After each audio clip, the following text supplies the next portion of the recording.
welcome to We're Your Friends Now. Ashleigh here. I am your host this week, and I am super stoked to be bringing you this episode, Doing the Impossible. I'm here with Katie. Say hello. Hi. And Biz. Whoop, whoop. Whoop, whoop. This is an episode that is born out of the last one we did where we talked about fear. We heard so much from you guys that so many things resonated with you.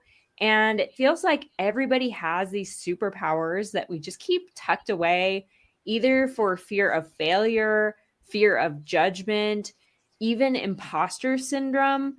So many reasons. And imposter syndrome, I think, strikes a chord with a lot of us. I mentioned in the last episode that I struggle with a fear of adequacy, which I use in place of the word imposter syndrome, almost because I have imposter syndrome about having imposter syndrome. And it's just like, it's such a common experience. I know, Katie, that you have some thoughts about imposter syndrome too. Yeah, well, I mean, everybody heard my thoughts about imposter syndrome when I took us all to girl church last week. But the cool thing that happened was we had a few people reach out after we released our episode, and they specifically talked about how they had wanted to start a podcast for a couple years and didn't know how, or didn't know who to ask how, and everything seemed overwhelming, or they didn't know like why anybody would listen to them. And it reminded me so much, Ashleigh, of when you said, who am I to do this? Mm-hmm. And these people called me and they were like, well, you did it and I know you, so I can call you and ask you or talk to you, or you decided to do it. And so I feel like I can do it too. And so it was such a cool thing for me to really marinate on and think about that phrasing, who am I to do this, really should be replaced with, who am I giving a voice to by doing this? Yes. I love that. Who am I giving a voice to by doing this? Yeah. That's such a great way to reframe that. Yeah. Because I mean, and that's something like, I just thought it was such a cool moment because we specifically talked about the imposter syndrome about doing a podcast, and people called me like, because y'all did this, I'm going to start one. I was like, yes, you can do it. my overstimulation that I live with probably will not allow me to listen every single week, but I will when I can, and I will cheer for you. Yeah, totally. It's so funny because I had the same thoughts around starting a podcast when, before we ever talked about it. Yeah. I was always like, it's so crazy to me because there's so many podcasts. Like, why would I even bother to start one? And then all of a sudden I was like, okay, I'm getting together with my friends and we're starting a podcast. I think Biz just kind of she decided for you. You were voluntold that you were starting a podcast.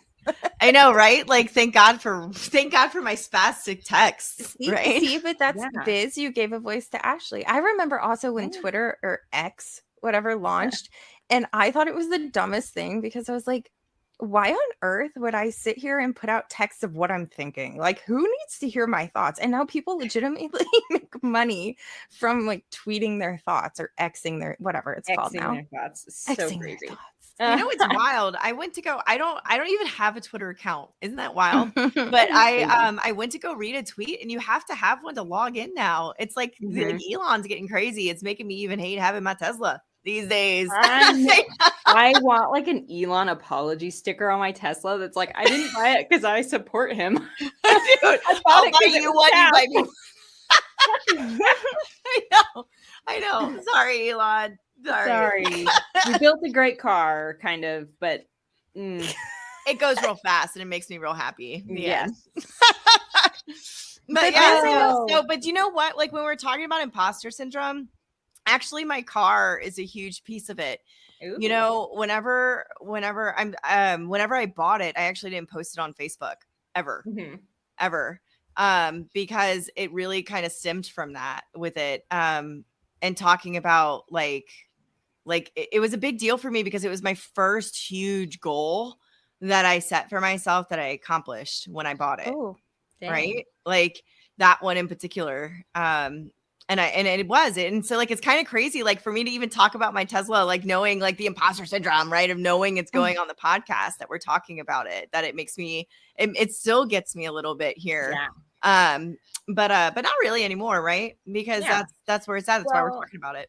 But I don't know if you're the same way I am, Biz. Like, I always play my Tesla down a little bit. Like, people are like, oh, like, dang, you have a Tesla? And I'm like, oh, they're not as expensive as you think. Like, you know, I I'll literally get this weekend when I was with someone and I said, yeah, well, my car, my Tesla. And they were like, you have a Tesla? And I was like, that was not a humble brag. Like, that literally came out of my mouth.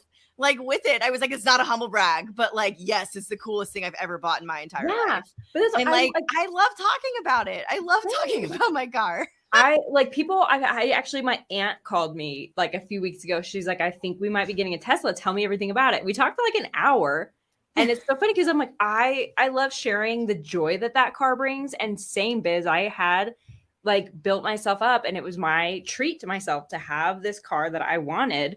That maybe wasn't 100% the most practical purchase I could have ever as a mom of two. I girl massed the shit out of that car. No, I specifically girl massed the shit out of the full self-driving package that I bought. 100%. But yeah, I girl massed the shit out of that car. When I finally said something about it publicly was when I got rid of my old car a year later with it.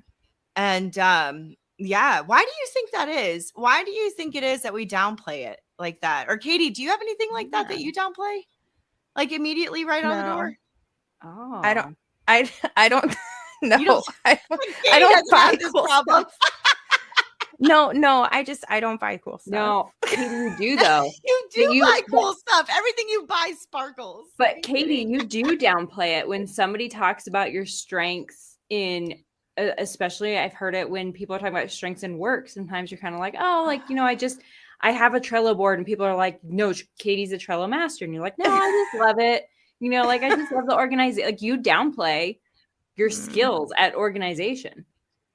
I'm really glad that you said that, because I intentionally have worked on getting better about it this year. And this is going to sound like a humble brag, and it's not. Like, please know my heart in this, that like, so we are all part of or do a lot with this group, and I'm super active in it and have been for years and years and years, and it hasn't been around super long. So a lot of people know me mostly because I stick my nose in a lot of, like, people are like, hi, and I'm like, oh my gosh, a new friend.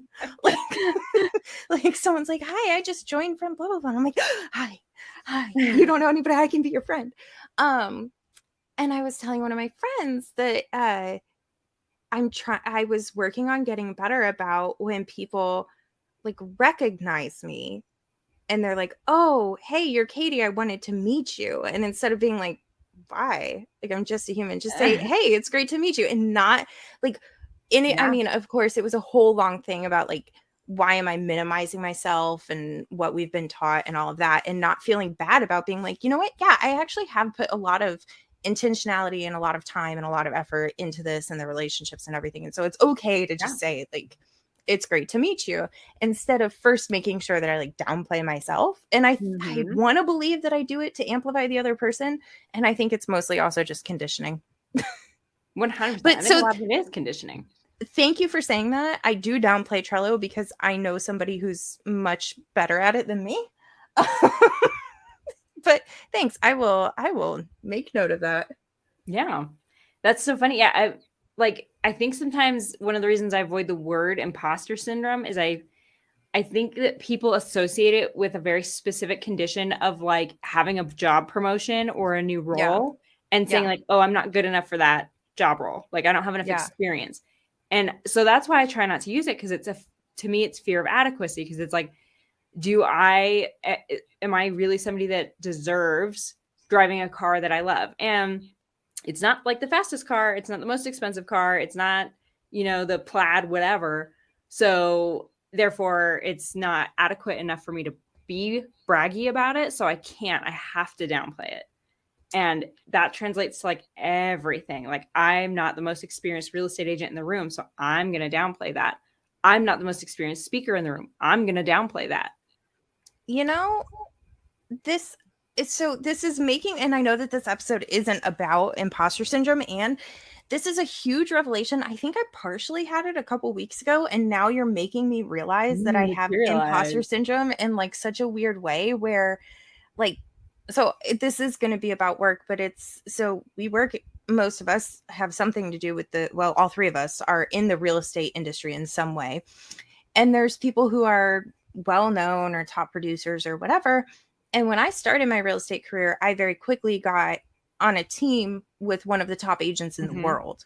And so these people were just part of my daily life. I didn't know that I was supposed to feel some type of way.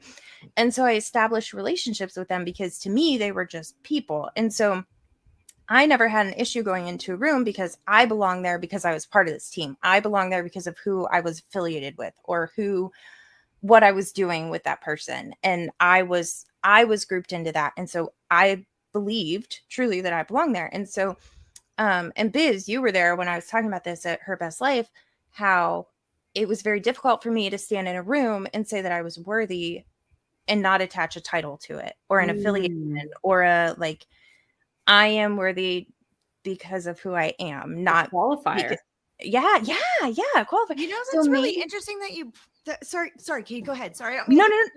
It's just really interesting that you're drawing your experience because like my experience with dealing with imposter syndrome is very different, right? Yeah, because like I almost have walked into so many rooms and like hiding. Like you talk about the real estate world, right? Like, newsflash, I'm a mortgage broker. If you didn't listen to my little ad at the end of it, and the rooms that we're talking about are most of the time full of realtors.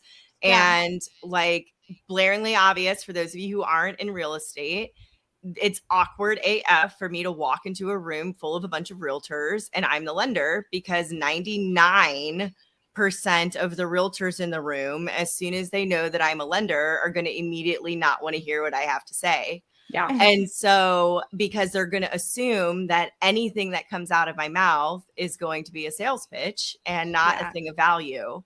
And that, unfortunately, like where you're talking about walking into a room and having that ignorance, if you will, that can give you confidence when you walk in, right? Like I walked in, into those rooms that way too at first, but then was faced with like serious adversity. And that's what really like developed this imposter syndrome within me. Yes. And it's wild, like y'all like talking about, in my professional experience, the first time that I was explaining to my mentors what I wanted to do, I told them they were like, it sounds like you're describing something called imposter syndrome. And I was like, oh my God, that sounds amazing. That's exactly it. It's like imposter syndrome. And like, that's exactly it. And you know what they said to me? I'm not making this up. They said, women can't have imposter syndrome. Oh my God. And then I continued to work for those men for 4 years. Oh no. Yeah. And so like, I know it's like hilarious, right? Like it's freaking hilarious. In the past decade, guys, like this is not like, oh, I believe it. Yeah. And it's me like in my mid 30s that was said to, not someone in their 50s or even their 40s. Right. So like, I just want to make sure we take this conversation all the way up before we bring it down. That feeling you're feeling isn't real. And recognize first and foremost, right, that it is very real for us as women to feel. Yeah. And then, too, like hear what Katie's talking about. I think is really important too, but like, where you talk about where you're walking into rooms, right? Yeah. Like, and you were walking in, you kind of talk about walking into them, like blindly and like, hey, like everybody's here to be my friend, which is like so indicative of you, right? Like, right? I talk about your letter of recommendation, right? Like, I don't even, you just kind of show up there. And I love that about you, right? And everybody else does too. That's why it's there. But it's funny because mine was based on qualifier. And once I lost that, I was like, oh man, who am I to be here? And yours was based on experience. Mm-hmm. Like you experienced being told like, or that exact feeling of like, why shouldn't you be here? I was standing in a room of people who like wanted me to be there and was like, I don't deserve to be here. And Biz, props to you because you had the bravery to continue to show up. Yeah. Like, Yeah, well, that's That's where pretty my awesome. friends come in, right? And so, like, I mean, the real reality of it is the way that I did that was making sure I had a buddy with me ever since Yeah. then, right? And kudos to to agent number one that saw that, person be mean to me, the first one be mean to me. And Yeah. it was a girl, and I went to go run to the bathroom, and she stopped me and intercepted me and turned me Yeah. around and literally said, "Hi. I thought I had good lenders until I met Biz. This is my best friend." And, and that right there, like, is really important. And what we're talking about here in rallying each other and supporting each other. Like, what was so important to me, and I think the biggest key of me unlocking this imposter syndrome, and it honestly didn't happen until just now. And so, like, when I say this, y'all, I want you to know that this is years of work and a lot of revelations that I'm stringing together that honestly Katie and Ashleigh have held my hand through. But the reality of the situation is that anytime you walk into a room, there's like split the room into thirds. Like, one, you deserve to be in the room. Like, let's just talk about that for a second, right? Like, do you guys mind if we Yeah. just talk about like how you deserve to be in a room? How do you even know about the room in the first place? That's the big point that I want to make, is like, if you even know about the room, then somebody somewhere wants you to be there, or you wouldn't Yeah. have even known about it. So just go, just show up. I have really only had really one strong experience with what am I doing in this room right now? How did I get here? I don't belong here. I was invited to do this speaking consultation group thing, whatever, with a company. And I just accepted the invitation. This sounds super cool. I will do it. You know me, I'm always saying yes to experiences. I showed up to a Zoom meeting to like talk to the first round of people that had all been invited to do this. And I knew every single person. I knew their location that they worked out of, and I knew their business numbers because they were big deals. And I knew that they didn't know me. And so I get there and I can feel myself like paralyzed and tense up. And I was like, I shouldn't be here. What am I doing here? I get off the call and I cried. Totally Oh cried. no. And I was like, I should not be in this room. I have bamboozled my way into people thinking I belong here. I have lied. What a I great feel that word. way all the time, Ashleigh. Okay, so like we've talked about in the last episode how we're all theater kids, right? Yeah. Like all of us have like some way, shape, or form done that. And so I used to never get nervous going into auditions until after they happen. Katie, one of my favorite stories about like rooms, you push me into rooms all the time. You know that, you do. And and at the same time, I think that's also why I text you or why like I always ask Katie, like, hey, should I go to this? And You want to go. she's like, do you want to go? I'm like, yeah. You want to go, but you need somebody to like validate that you should go. Yeah. Right, I need somebody to confirm. Yeah. See, it's totally okay to call on your friends. Yeah. You need that person that's just like, heck yeah. And you know what, Katie, like one of the greatest things you ever said to me, or most validating things, like, is me being a good friend back to you, was when you were like, are you kidding? Like, you're the person that I like let know and I want to do something cool. And I'm like, oh yeah, I am. Yeah. I think so. The theme this week is doing the impossible. And to me, there's no way to accomplish that by yourself. You know the saying, I'm probably going to butcher it. If you want to go fast, go alone. If you want to go far, go together. Yes. That is like one of my favorite sayings. Yes. Because there's just no it sometimes feels so much easier to be like, I'm just going to be by myself on my own. I'll just figure this out. Yeah, I can't have rejection. I can't have judgment. There's so many negative feelings I get to avoid. But the beauty in having people around you to support you. I mean, I know I hit up our group chat after that Zoom call that I had me like crying and was like, I did not belong on that call. And I had, I don't know, 6-7 friends all jumping in there to share examples of times to make me I was going to back out of something that ended up being an incredible experience that led me to speak in front of 800 people live and was like so amazing. And I you know what's done it. you know, what's important about that too is that like, it's not just people who gas you up because they think it's being a good friend. And this is what's so key to me. And I know we'll probably do an episode about like finding your tribe and all of that. So I won't go too deep into it, but it's finding those people where like this same group chat that Ashleigh's talking about, where she went to after that call, we have all been our most vulnerable in front of these people. Yeah. They have watched us through trials and triumphs alike. And there is absolutely no, when I took Spanish in high school, we called it enthusiasmo falso, where you like act enthusiastic, right? Even if you're not excited to be in class. There's none of that. We don't fake any of it. And if it wasn't, yeah, if it wasn't a good opportunity for you, we would have told you. And so then it allows you to let go of those like limiting beliefs or imposter syndrome, because these people who have seen you at your literal worst, like the moments that y'all have seen me at, and then when you reaffirm something of me, I'm allowed to believe it, because you haven't only seen like the facade that I put up or what, you know, you don't only see the highlight reel, you see all the shit. And you still like gas me up. And when you share that vulnerability with people and that authenticity, the connection gets deep enough that the validity comes from honest places and experiences over like, you know, if I just kind of casually know someone and they're like, oh, I'm feeling like, you know, like my makeup doesn't look really good today, I'm gonna be like, it looks great, of course. Like, it's just very surface level. I'll find something to be like, oh my gosh, you are killing that, like that lipstick slays or whatever, you know. Yeah, what you're talking about getting nervous like afterwards. You know what's crazy about that? I've spent a lot of time chewing on it with it is it's our memories and the stories that we're telling ourselves on how it went. And how important it is to be mindful of the people's whose perception of what it went through. And that goes back to like this podcast, right?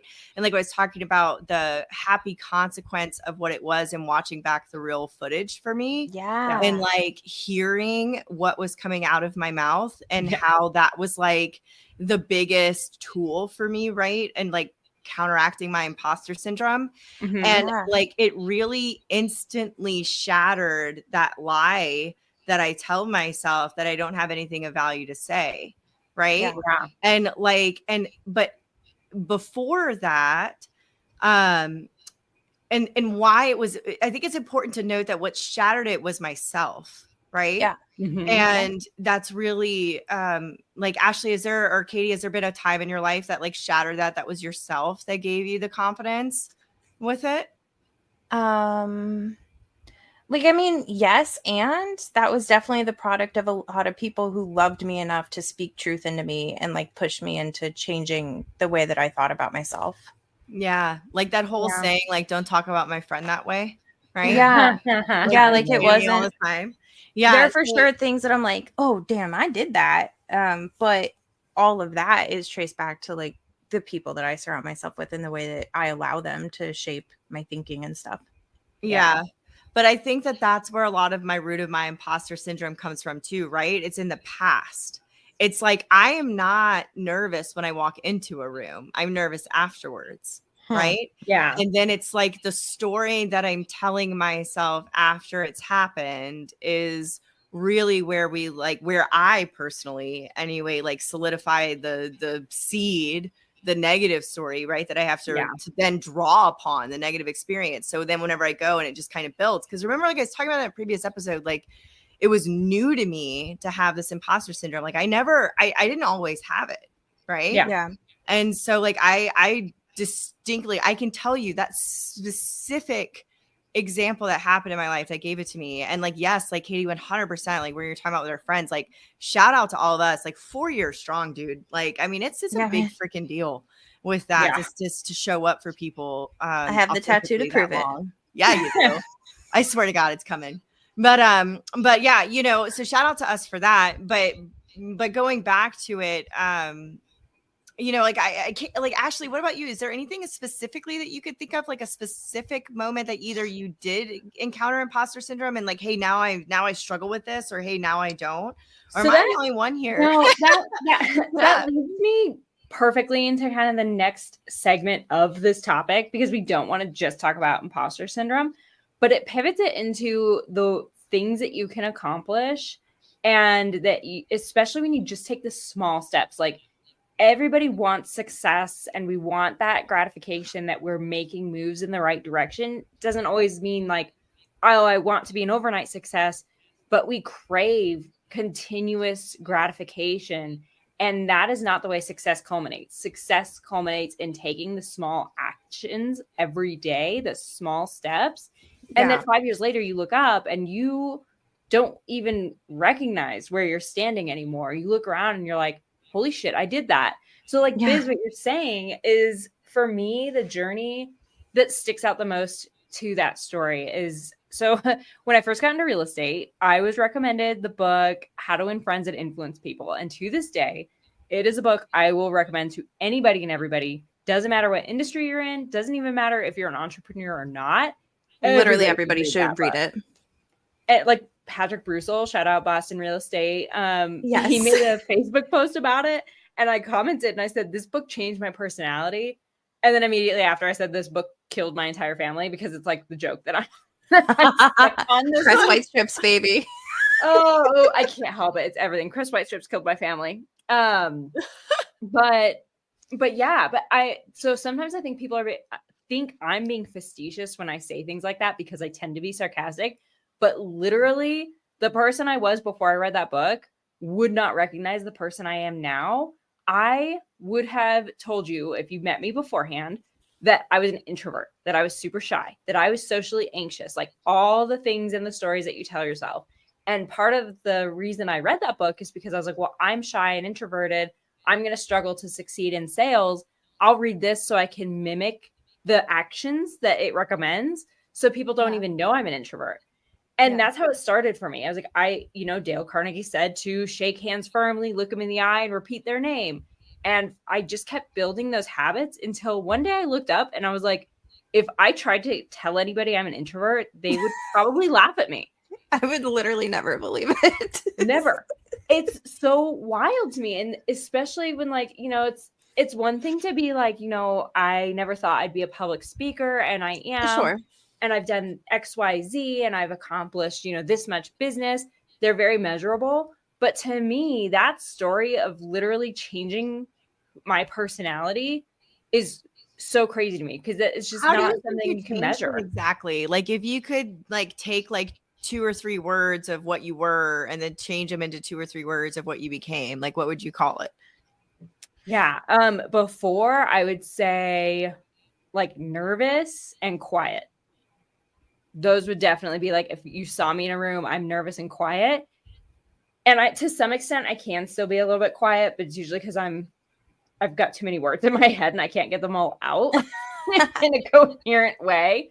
I joke to my husband all the time. I'm like, you think I talk a lot? I have to listen to myself 24/7. So, but now I would say that I'm funny and outspoken. Yeah. And then you think that and so what about it, like the premise in that book that you pulled from it that made that biggest change? So the biggest change was the part of the book that talks a lot about, like, people don't, I mean, this is not what Dale Carnegie said. This is going to be the Ashleigh version. Yeah. People don't give a shit about you. Yeah. Like, again? People don't give a shit about you. And not in a rude way, but in a social interaction in those rooms, everybody, for the most part, is sitting there worried about themselves. Like you said, Biz, I think it might have been the last episode. Everybody wants the interaction to go well. They want you to do well in those interactions. But it's more, to me, they're selfishly being like, I hope I'm doing well. And so I took that and thought, well, if somebody else has ever felt the way I felt and been very nervous at a function or at a networking event or looking for a friend, and I can show up and just pretend to be the person that is friendly and make them feel comfortable, I'll focus on being that. I'm like, I love action. So to me, diving into action and being that person, I'll just pretend. I'll be an actor, pretend to be that person and take care of them. And after a while, it just wasn't pretending anymore. You know, Yeah. I've been purposeful about that in moments in my life with women that I've looked up to. And I've been like, you know, like just, you know, using like what would Ashleigh do in this situation? And then like I want to be more like Ashleigh, so I'm going to do that, right? Yeah. Or like insert, you know, what would Katie do in this situation? Or you know, my, you know, whatever. Like Totally. you just insert this person in your life and you're like, okay, like I want to show up in the way that this person shows up. And I, you know, role models can be anybody in that regard. And like I think like it's the big piece with me in the imposter syndrome too is confidence. And like we talk about books like we've all read, right? One that I'm excited to read that was just recommended to me by another boss entrepreneur, female power. Shout out to Christine Meadows, Central Florida, Real Estate Needs. But she just told me to read Think Like a Monk. And I've heard that's really good. Have you heard it's good? Think Like a Monk. And it's supposed to help you be okay with like sitting with yourself and learning how to love yourself with it and like being okay in solitude and whatnot. And I think that there's really like that's what I'm going to be moving forward to. And I and I know like maybe this episode we need to talk more about where we've been so much, but moving forward to is really enjoying dreaming big with myself and like sitting in conversations with myself. So that's the book that I'm going to read. Like when you think about like you want to do more dreaming big and sitting with your own thoughts, looking back at your past, is that something that you struggled to do? Yeah, I mean, like, let's talk about our lives, right? Like the past few years. I mean, I am absolutely blown away at some of the people that are in my circle now at the fact that they have the same 24 hours in a day that I do, right? Yeah. And I am like, how the hell do you accomplish everything that you do? And like, I'm struggling here, you know, to whatever. And so I've become like hyper mindful of time and where I'm focusing my energy and like literally it's fascinating whenever you stop and you slow down and you really take the concept of like what I'm focusing my attention on to now means that like I'm not focusing my attention on all of these other things, right? I don't know. I mean, let's go back to the idea of taking the small steps and doing the impossible, because I think all three of us are examples in numerous ways of having done a lot, and our imposter syndrome is going to tell each and every one of us like we haven't. Like you guys are probably sitting there like, Ashleigh, what are you talking about? I literally am. I'm like, what have I done, Ashleigh? Like, honestly, you have. Okay, well, look, let's like stoke each other first. Okay, because I literally can't think of anything. Don't just ask me. You're insane. Biz, let's talk about you making the jump to My Community Mortgage. That's huge. You're one of the top female lenders in the country. Okay. Yeah. Thanks. You got your Tesla. Think about it this way. Like, what would 10 years ago let's say you go back in time to 10 years ago This is a good example. Let's do this. Take me through it because this is really hard for me. Yeah. So you go back 10 years ago as you are right now, and you get to talk to yourself and you get to tell her, I'm one of the top female loan originators in the freaking country. I drive this Tesla that I love. I fiercely protect my family time with my daughter, who is pretty kick-ass. Fuck yeah, she is. And I walk into rooms full of my ideal clients, and I talk and I hang out with these people, and I have landed great friendships, great clients, all of these amazing relationships that I've cultivated, and nobody led the way for me to do that. I showed up and started doing it while people told me that it was impossible or that I couldn't even experience the things that I was experiencing. And now people are knocking on my door asking me, how did I do it? And how can they do it too? How do you think 10 years ago you would respond to that? I'm proud of you, girlfriend. Isn't that what 10 years ago me would say? Yeah. Because 10 years ago me didn't know what she didn't know. She was living in sweet ignorance. 10 years ago, me, right, was 26 and bright-eyed and bushy-tailed, right? And like that's the point that you're saying. And Ashleigh, I also want to say, like, thank you. So 10 years ago, people ask me how I started in real estate. Like, how did I start with getting clients? And I always tell people, I walked into an office and like every new agent, I asked all the top brokers in my office, what am I supposed to do with my time? They handed me the white pages and they said, here's a Tom Ferry script, call. And I was ignorant and stupid and said, okay. Not a thought in that sweet baby face. No, I didn't even know the do not call list existed yet. Just kidding. For legal reasons. Yes, I did. I never called anybody on the do not call list.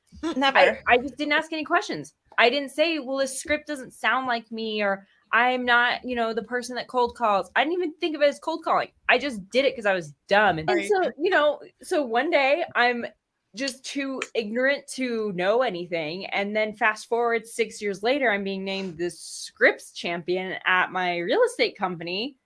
And literally, I just kind of was like, huh? Like, I don't know. And that to me is like the summation of doing the impossible, is that these big, hairy goals sometimes aren't like something you'd even come up with. Like, I didn't know script champion was a thing when I just raised my hand to help out my community, my young professionals community, and represent them some.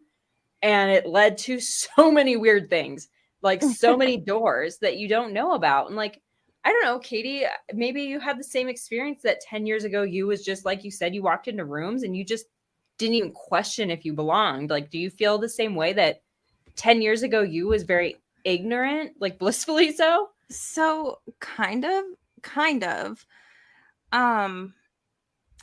I think my biggest thing is like, the biggest difference is I learned how to think for myself truly. And so because I didn't really have like big goal. I mean, I had big goals. Like when I was younger, I wanted to be the first female president in the US. And like, I wanted to play soccer in the Olympics and stuff like that. But like, I didn't really understand dreaming big. And, there was a lot of breaking down walls and stuff. And when I realized that my entire thought process revolved around like anything that came my way, my initial thought was like, how is so-and-so going to, like, how is this going to affect them? Or how are they going to think about this? Or how would they want me to respond?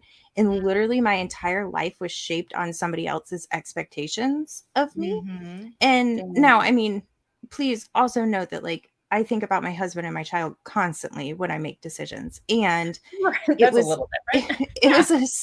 It was a long, slow, painful process for me to separate it and be like, okay, but what does Katie think, feel, want, desire? And it was like a very long process of that. And the steps that I had to take to get to that point. And so like 10 years ago, me wouldn't even recognize this girl like at all. At all. I mean, my hair is blonde. But like at all. Like 10 years ago, you would just have like mouth open, like confusion. Yeah. I totally feel that. 10 years ago, I was in a completely different career field and was contemplating getting my master's. And just continuing up the corporate ladder that I had landed myself in after college.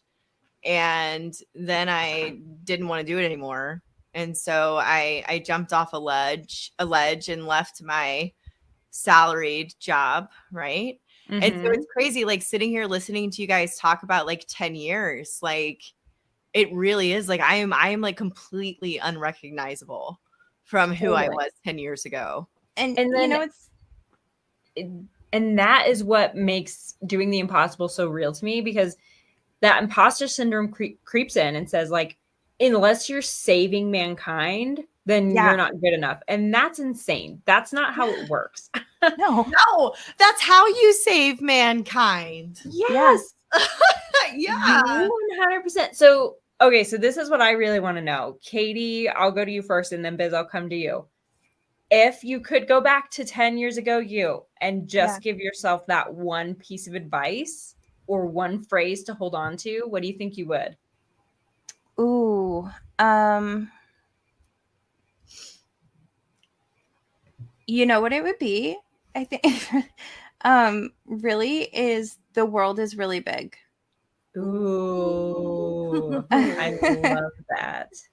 I think that's what I would say. And probably also like you are made for so much more. Oh, I love that. Mine is still like you're safe to be seen. I am gonna like carry that affirmation with me until I die. I mean, truly. Yeah. And every single person that I meet is gonna hear it. So if you could go back 10 years ago, you would give that affirmation to yourself? I would, because I would have gotten to where I am today much faster. Oh, Interesting. What's yours, Ashleigh? so for me, my affirmation that works today is not a piece of advice that would have resonated with 10 years ago me. Yeah, same. Because again, like that, like I just wouldn't have I've been like, okay, like I was so far behind who I am Same. today. Same. Yeah, it's just like she would have been like, you're dumb. I think, yeah, along very similar lines of Katie, if I could go back in time 10 years ago and give myself just one piece of advice, it would be just go experience the world. Yeah. 100 Because bad I really days, lived baby. so long. Yeah. 100 bad days, 100 bad stories. And I love sharing my bad stories with people. So In this, oh my that's God. my There's like so I went on an awesome retreat this weekend, and that was like my big takeaway was I actually spent like 3 hours journaling by myself on the freaking beach. It was awesome. I have That been is wanting awesome. that experience for years. And it happened, and it was really uncomfortable journaling. But in it, the big question that I pulled out from it is, what story do I want to get myself to in this situation? And I literally wrote, haha, Freudian slip, because I meant to say, what story do I want to write for myself? But I actually like the Freudian slip that I wrote down better of like, what story do I want to get myself to? And that is like I struggle with visualizing where for like a long time. There was about like 18 months in there where I didn't know what else I wanted to do. And Yeah. like Yeah. that's kind of crazy, right? Like moving to New Orleans and doing this, like that was kind of like like the biggest that I dreamed. And then I was like, well, now what? You know? So true. Like so many times, how often is it that we set these goals and they feel crazy at the time, and then we achieve them, and then we look up and everything's okay, and we've hit the goal, and then you're like, shit, what else? What do I do now? Like What that's now? a big part of it. And Yeah. that I think really a great episode to do in the future is like, here's what we've done the impossible. What's the future that's impossible? I would I love to love hear more that. about that. Yeah. Yeah, I would love to do that. Well, let's focus on the stuff that we've done that's impossible. Well, before we wrap up today, I want to leave everybody with like something that just makes us feel powerful, ready for anything, something that we can repeat to ourselves when we need that moment to really say, I can do this.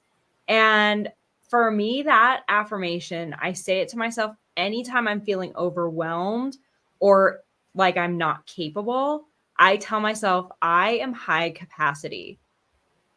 Ooh, Ooh, I love that. I have high capacity. Yeah. So anytime I'm feeling like my bandwidth is running low or my mental energy and there's just too many things to coordinate, it's like a full stop. All thoughts go into I am high capacity. Like let's just get some shit done. Katie, what's your affirmation that you've been leaning on? My most repeated one lately, as in like if you go through my journals for the past several months, is opportunities flow to me in abundance. Ooh. Like a sort My of favorite right now. manifestation meets affirmation. Yeah. Yeah. Well, and it's a I dig reminder that. to myself to like, I'm worthy of opportunities. I need to look for them in all sorts of different things. You know, there's no specific opportunity. So it could be like an opportunity to help somebody, an opportunity to work on my patience, a business opportunity. So many opportunities. So many opportunities, but they all flow to me in abundance. And Biz, I bet that I know which one you're going to go with, because I think you hinted at it in your advice you would give to yourself. What's your go-to affirmation? Yes, 100%. I'm safe to be seen. It is. And I also want to add an additional bonus is the next time you say your affirmation to yourself, do it in the bathroom in the Superman pose. And what the Superman pose is standing with your shoulders back and your hands on your hips, taking up as much space as possible, or even expanding your arms out wide and just literally like starfish and take up as much space as you physically can while you say your affirmation. And that's my real super secret power with that. That's super interesting, because I have a hard time saying affirmations to myself, like in the mirror or in a camera or anything. I am a writer. I will sit there and I'll write it 5, 6, 7 times until like my thoughts have all shushed into that affirmation and I'm feeling like I believe it. Journaling affirmations is like a chiropractor for my brain and soul. It like gets me in alignment. I love that. I'm going to try to, okay. All right. Hold me accountable, y'all. I'm going to write mine down and I will send you pictures of them this week. And I want selfies, like camera selfies of y'all making yourselves big in whatever bathroom you find yourself. I don't stand. I look in a mirror maybe twice a day, maybe. Yeah, you know what? I feel like my getting ready time is very sacred, in that like either I've got a podcast on or I've got like my hot girl music on, and like we're shaking ass, we're, you know, throwing it back, and give it a shot. The next time that you're feeling down, or like the time that you need an affirmation and you're going to draw from it, don't get in front of a mirror. Just stand up where you are and take up as much. I'm literally like this, like y'all can't see me, but like literally as big as you can, and take up as much space and just say it to yourself then and see how it makes you feel. I'm telling you, it's different. We'll try it. We'll try each other's method. We'll report back. Yeah. Yeah. I think that's super fun, because it makes me uncomfortable and I have to follow being uncomfortable. I always know that. You do lean in. Man, I used you as an example. I talked about you the other day and I referenced people back to our podcast. And I was like, you should run into experiences that make you nervous and like see what it's about, man. Like discover. I love that. Just gonna feel through it and try it out. Sweet. Well, this has been an amazing episode. Just a quick reminder that we're your friends now, and we're so excited that you're with us doing the impossible shit. Tune in next week. I'm sure we'll have so many more amazing things to share with you. Thanks for listening. Don't forget to rate us on your favorite podcast streaming service, and we will see you back here next week.